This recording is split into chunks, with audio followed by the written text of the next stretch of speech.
Halo, Assalamualaikum. Perkenalkan, nama saya Sulistia Umi Ruhmanasari.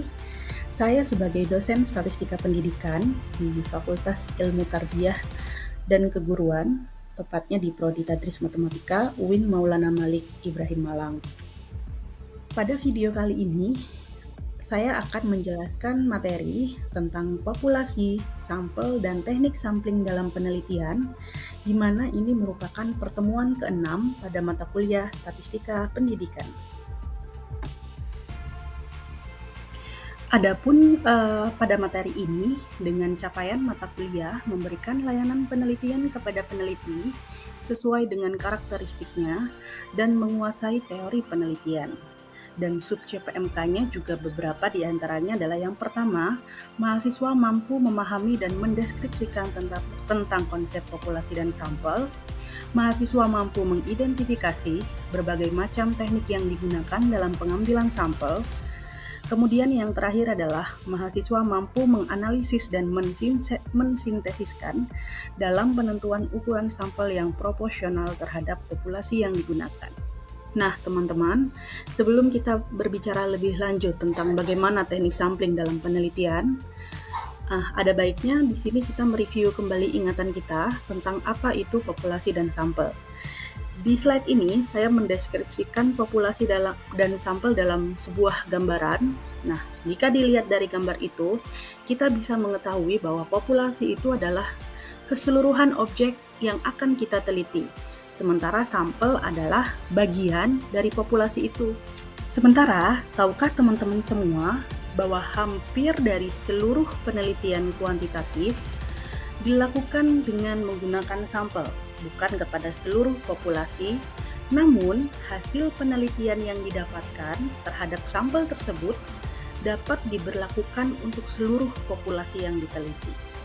Artinya adalah ketika kita meneliti dalam sampel, kita kemudian dapat mengeneralisasi kesimpulan terhadap populasi yang kita. Tentunya perlu teman-teman perhatikan untuk mengambil sampel yang tepat harus menggunakan langkah-langkah yang tepat pula, karena ketepatan kita dalam mengambil sampel juga menentukan hasil akhir kevalidan dari hasil penelitian kita. Nah, di sini langkah-langkah dalam pengambilan sampel adalah yang pertama, menentukan target populasi, kemudian mendaftarkan seluruh elemen unit dari populasi yang kita punya, menentukan sumber informasi, dan menentukan teknik sampling, kemudian baru kita dapat menentukan jumlah anggota sampel yang digunakan dalam penelitian. Nah, ada berbagai jenis dan teknik pengambilan sampling yang digunakan dalam penelitian, yaitu ada secara garis besar ada dua, ada probability sampling dan ada non-probability sampling. Di mana teknik probability sampling ini maksudnya adalah kita mengedepankan sistem random. Artinya kita tidak bisa menebak siapa yang akan terpilih menjadi sampel. Ada beberapa jenis dari probability sampling. Yang pertama adalah simple random sampling, kemudian ada proportionate stratified random sampling, kemudian ada disproportionate stratified random sampling, dan yang terakhir ada cluster sampling. Kemudian pada jenis yang kedua, jenis non-probability sampling, artinya tidak random, ada sistem atau aturan yang mendasari pemilihan sampling pada jenis ini. Ada beberapa jenis dari non-probability sampling. Yang pertama ada systematic sampling, ada quota sampling, ada accidental sampling, ada purposive sampling, ada sampling jenuh, dan ada yang terakhir adalah jenis snowball sampling.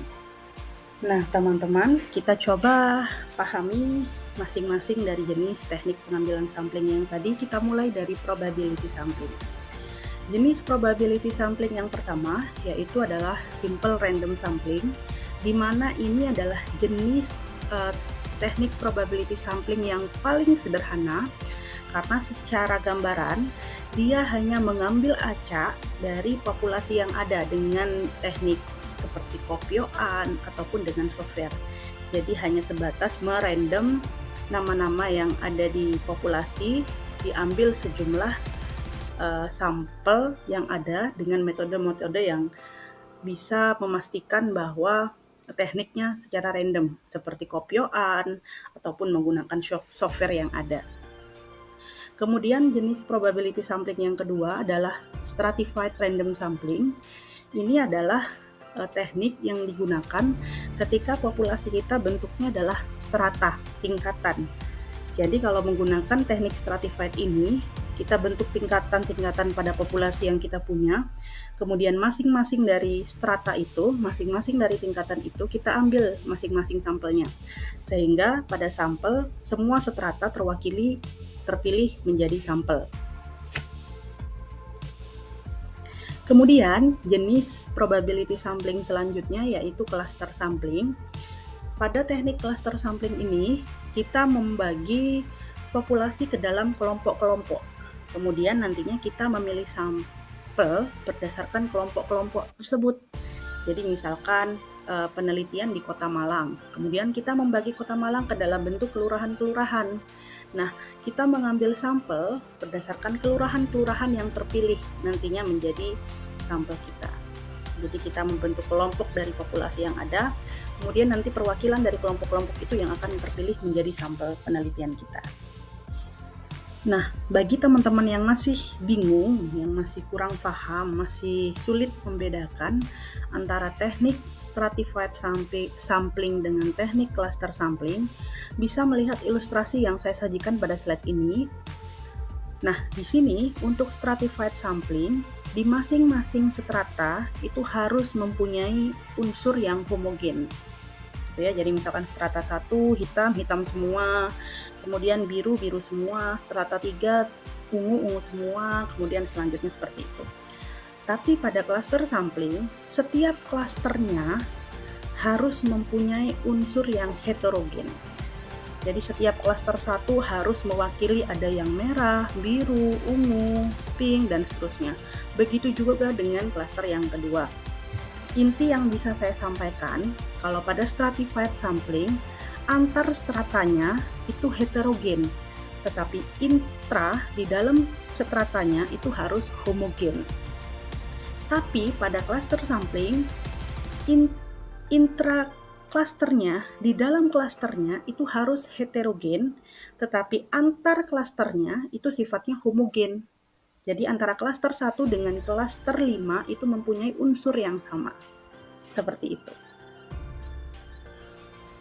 Nah, teman-teman, kalau berbagai teknik sampling yang sudah kita diskusikan tadi, ada simple random sampling, kemudian stratified sampling, kemudian cluster sampling, itu adalah berbagai jenis dari probability sampling. Artinya di mana memenuhi asumsi acak, seperti itu, random. Sekarang kita lanjut pada jenis-jenis yang non-probability sampling. Non-probability sampling itu adalah kebalikannya, tidak acak berarti. Kita memilih sampling berdasarkan aturan-aturan yang sudah ditetapkan.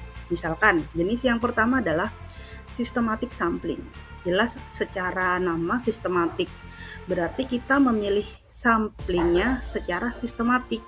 Seperti itu, misalkan kalau kita hitung memilih sampel berdasarkan kelipatan 3, berarti kan kita bisa tahu sistemnya berdasarkan kelipatan 3 yang akan terpilih menjadi sampel 3, orang ke-3, orang ke-6, orang ke-9, orang ke-12, dan seterusnya. Sudah bisa ditebak yang terpilih menjadi sampel siapa secara sistematik. Itu adalah yang jenis systematic sampling. Kemudian jenis yang kedua adalah kuota sampling, di mana kita memilih sampling berdasarkan kuota yang ada. Misalkan memilih sampling sebanyak 100 dengan IPK-nya sekian. Sudah ada aturan yang mengikuti pengambilan sampelnya. Seperti itu. Kemudian jenis teknik pengambilan sampel yang selanjutnya dari non-probability sampling, yaitu ada accidental sampling, kemudian purposive sampling. Accidental sampling itu adalah kita melakukan sampling. Misalkan saya ingin meneliti kepuasan pengunjung tempat wisata, misalkan katakanlah BNS yang ada di Batu. Nah, saya melakukan pengambilan samplingnya pada pukul 7 pagi. Berarti pada pukul 7 itu kita bisa mengambil sampling orang yang datang pada pukul 7 itu siapa. Nah, itu bisa kita jadikan sampling accidental. Tiba-tiba pada saat jam 7 itu siapa yang datang langsung kita pilih menjadi sampling. Seperti itu. Kemudian pada purposive sampling, ini adalah maksudnya kita memilih sampling berdasarkan tujuan dari penelitian kita. Jadi kita misalkan mau meneliti kebijakan terkait kampus. Kita harus memilih sampling berdasarkan siapa sih orang-orang yang punya pengetahuan dan wawasan terkait dengan topik penelitian yang akan kita teliti. Oh, kalau kita meneliti tentang BHK, berarti harus ke orang-orang yang ini. Tentu memilih samplingnya berdasarkan dari tujuan penelitian kita. Gitu ya. Kemudian kita lanjut pada jenis dari teknik non-probability sampling, yaitu jenis sampling jenuh. Artinya sampling jenuh itu artinya ketika kita menjadikan sampel dari seluruh populasi yang ada. Jadi kita nggak usah kita pilih, semua populasi kita jadikan sampel. Intinya seperti itu pada konsep yang sampling jenuh. Nah, ini biasanya berlaku ketika populasinya dalam jumlah yang terbatas. Misalkan saya meneliti di kelas A, ternyata kelas A mahasiswanya sekian, 20 saja. Nah, 20 itu mungkin langsung bisa kita jadikan menjadi sampel tanpa harus memilih lagi siapa yang akan terpilih menjadi sampel. Itu adalah konsep dari sampling jenuh. Kemudian yang snowball sampling, jenis snowball sampling ini adalah jenis ketika ibaratnya bola salju gitu ya. Kalau bola salju berputar, itu kan semakin lama semakin banyak. Sama halnya dengan teknik yang snowball sampling ini. Snowball sampling ini misalkan digunakan pada penelitian-penelitian yang biasanya bersifat rahasia. Seperti misalkan saya meneliti kasus LGBT. Pada kasus LGBT ini kita tahu yang pertama, sampel yang pertama, oh ini. Nah, dari sampel yang pertama itu nanti kita korek-korek lagi, siapa sih yang terkait di dalamnya. Dapat lagi sampel yang kedua. Begitu juga seterusnya. Pada sampel yang kedua nanti kita korek-korek lagi, mendapat informasi sampel yang ketiga dan seterusnya. Sampai dengan kita dapatkan sejumlah sampel sesuai dengan yang kita butuhkan. Itu kalau snowball sampling. Jadi awalnya satu, kemudian lama-lama menjadi banyak. Ibaratnya seperti itu. Nah, kalau tadi kita berbicara tentang bagaimana sih jenis-jenis kita mengambil sampel dengan teknik apa saja yang bisa kita terapkan dalam penelitian kita nantinya dalam khususnya untuk memilih sampel yang tepat dalam penelitian kita. Sekarang selanjutnya kita berbicara tentang berapa sih sampling yang kira-kira proporsional dengan populasi yang kita punya. Nah, ini adalah rangkuman dari beberapa referensi yang sudah saya cari gitu ya, terkait dengan penentuan ukuran sampling. Yang pertama, berdasarkan ukuran sampel gitu ya. Ada beberapa referensi yang menyebutkan ukuran sampel yang layak dalam penelitian adalah berkisar 30 sampai dengan 500. Tapi ini kembali lagi disesuaikan dengan seberapa banyak populasi yang kita gunakan. Jangan kemudian populasinya 1000 terus mengambil sampelnya 20 kan secara logika juga sudah tidak representatif seperti itu ya. Jadi nanti kembali disesuaikan dengan jumlah populasinya. Kemudian ada yang menyebutkan sampel berkategori. Jadi misalkan ada pria, wanita, maka jumlah sampel setiap kategori minimal 30 orang. Jadi harus terwakili, maksudnya mungkin seperti itu yang di kategori ini. Kemudian ada yang menyebutkan sampel itu harus berdasarkan dari jenis penelitian. Nah, misalkan dengan menggunakan metode analisis multivariate, misalkan korelasi atau regresi, berarti sampelnya harus jumlah variabel dikalikan 10. Kembali lagi nanti disesuaikan dengan populasinya, berapa banyak populasi yang kita gunakan. Di akhir kita harus memikirkan menggunakan feel juga. Ini kira-kira pantas enggak? Karena sekali lagi ketepatan pemilihan sampel, keproporsionalan pengambilan sampel, jumlah sampel itu nanti menentukan kevalidan juga hasil dari penelitian kita. Nah, di sini yang terakhir adalah dari sampel eksperimen sederhana. Misalkan kita menggunakan kelompok eksperimen dan kelompok kontrol. Maka di sini ada beberapa referensi yang menyebutkan maka jumlah anggota sampelnya harus antara masing-masingnya antara kelas eksperimen dan kontrol harus sebanyak 10 sampai 20. Seperti itu. Tapi yang harus digarisbawahi di sini adalah kita harus memastikan bahwa jumlah sampel tidak terlalu tidak terlalu sedikit atau terlalu banyak, harus disesuaikan dengan populasi yang ada. Seperti itu. Nah, ini kemudian untuk menentukan ukuran sampel juga ada beberapa referensi yang menyebutkan bisa dengan menggunakan ukuran sampel dengan rumus Lovin. Mungkin ini yang banyak digunakan ketika penelitian-penelitian di bidang pendidikan atau sosial. Bagaimana menentukan ukuran sampelnya, yaitu dengan bisa menggunakan rumus ini.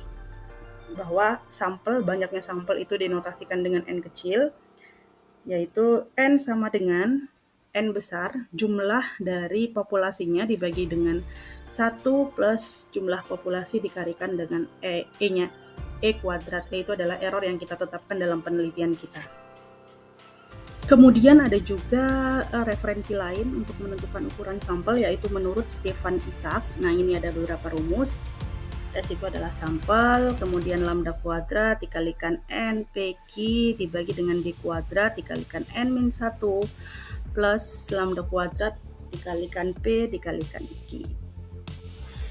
Atau referensi lainnya terkait dengan penentuan ukuran sampel, yaitu bisa menggunakan tabel jumlah sampel dan populasi tertentu, yaitu sudah ditentukan dengan taraf kesalahannya 1, 5, dan 19 dan 10%. Nah, pada tabel ini kita membutuhkan informasi berapa sih N jumlah populasi yang kita gunakan, kemudian di sini adalah pilihannya. Tinggal disesuaikan, kita menggunakan taraf kesalahannya berapa persen. Jadi misalkan taraf kesalahannya 1%, N-nya berapa, sampelnya berapa. Kemudian ketika taraf kesalahannya 5%, sampelnya berapa. Jadi tinggal melihat saja pada tabel. Seperti itu, disesuaikan dengan jumlah populasi yang kita gunakan. Nah, ini juga ada tabel penentuan sampel oleh Krejci dan Morgan, di mana pada tabel ini juga sama ya konsepnya dengan tabel sebelumnya, bahwa di sini kita membutuhkan informasi berapa sih populasi yang kita gunakan.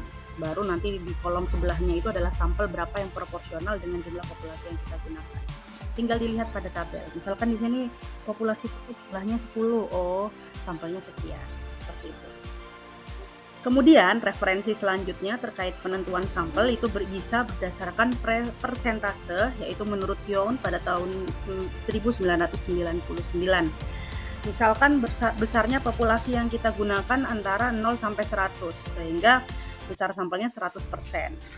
Kemudian misalkan besar populasinya 101 sampai 1000, sehingga nanti besar sampel yang kita gunakan 10% dan seterusnya. Ini menurut Young pada tahun 1999. Kemudian yang terakhir, penentuan ukuran sampel memakai nomogram Harry-King. Ini adalah sebuah nomogram di mana kita tinggal menarik garis berapa ukuran populasi yang kita gunakan, kemudian ditarik garis pada persentase sesuai dengan persentase kesalahan kita, persentase kesalahan yang kita tolerir gitu ya. Kemudian ditarik garis ini, alfanya berapa persen, sehingga nanti pada garis itu bisa kelihatan berapa persentase sampel yang akan terpilih dalam penelitian kita. Seperti itu mungkin terkait dengan penentuan ukuran sampel dengan berbagai referensi yang ada. Saya ingatkan bahwa garis besarnya adalah kita harus menyesuaikan kembali. Pada akhirnya setelah perhitungan kita selesai untuk menentukan ukuran sampel, kita harus meng-cross-check kembali apakah ukuran sampel yang sudah kita tetapkan itu kira-kira sudah proporsional nggak dengan jumlah populasi yang kita gunakan dalam penelitian kita. Nah, teman-teman, itu tadi materi yang bisa saya jelaskan terkait dengan apa itu sampel, populasi, kemudian jenis-jenis dari teknik pengambilan sampel, sampai dengan bagaimana kita menentukan ukuran sampel yang proporsional terhadap populasi yang kita gunakan. Selanjutnya, teman-teman di sini untuk menambah pemahaman kalian terkait dengan materi yang sudah saya jelaskan, kemudian bisa dilanjutkan dengan mengerjakan beberapa tugas yang sudah saya cantumkan di e-learning. Silahkan masing-masing dari kalian bisa mengakses e-learningnya masing-masing, mengerjakan tugas sesuai dengan petunjuk dan waktu yang sudah saya jelaskan pada e-learning. Saya kira itu materi yang bisa saya sampaikan terkait apa itu populasi, sampel, kemudian bagaimana jenis-jenis dari pengambilan sampel, sampai dengan berapa sih ukuran sampel yang representatif terhadap populasi yang kita gunakan. Saya kira itu, silakan dilanjutkan dengan mengerjakan tugas masing-masing sesuai dengan petunjuk yang sudah saya jelaskan di awal. Terima kasih atas kehadiran teman-teman untuk melihat dan menonton video yang sudah saya bagikan. Jangan lupa like, comment, and subscribe. Sekian dari saya. Assalamualaikum warahmatullahi wabarakatuh.